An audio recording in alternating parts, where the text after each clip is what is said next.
just have a patient, a client, long time ago. The husband was in yellow. I could remember very well. Was putting on a yellow suit with a cream shirt tie and everything. You will know his alako waist was coming. When he now came, he now said, "Excuse me, ma'am, my wife wants to give birth, and this is our first baby, and I want to be with my wife when she wants to deliver." I said, "I love that." I love that because I want him to be in the labor room with the woman. And God answered that prayer for me that day. That man was with me. The man said, "Here, my back." I said, "Rub her back. Help her rub her back." She said, "Okay, Paledale. Hey, sorry." Which one? She's crying. I said, "Rub her back. She will be okay." "Madam, how are you feeling?" She said, "She's fine." You say her leg. I'm there with her. I didn't leave the place. Rub her leg. I want to give her water to drink. She said she's thirsty. "My dear, help me put water for your wife. Put it in her mouth. Let her suck. Let her drink the water." She took the water.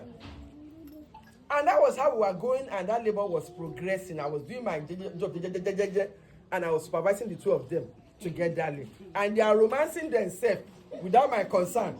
Is that okay? When it now got to a particular stage, this man removed his tie. He first removed the shirt. He removed the coat first. He threw it somewhere. My son, what is he saying? Aircon. The air conditioner was working perfectly well.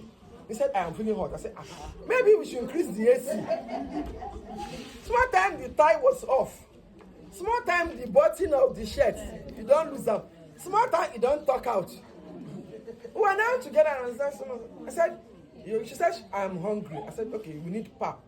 He said, "My wife doesn't take pap, she takes custard." I said, "Okay, I don't mind custard." I said, "Where do you live?" He said, "In your Jakuto." I said, "Okay, go get custard for her." You fly? He said, "I don't fly." The man came with the custard. I gave the woman. She took it. He now came with his sister. He now said, "Excuse me, ma. Hey, just this time you know about me duro." I said,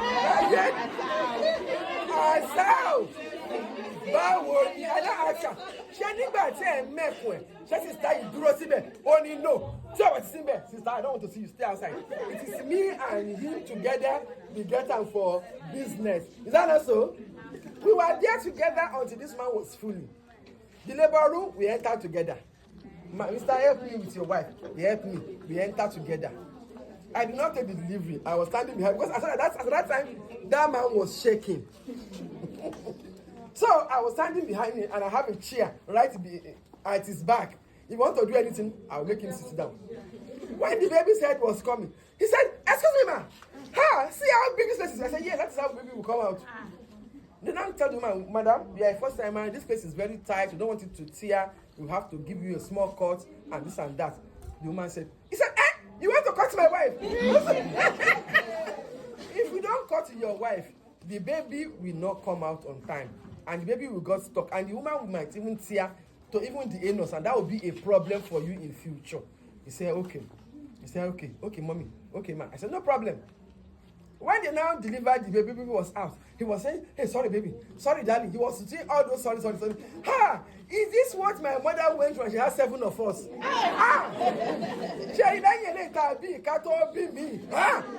me.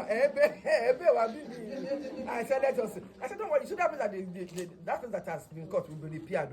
It will come back to normal. You wouldn't know that anything has happened to that place." It was not like, "Are you sure?" I said, "Yes."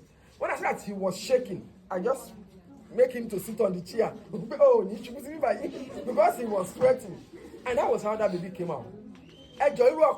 Show my attention, I'm going to cherish it.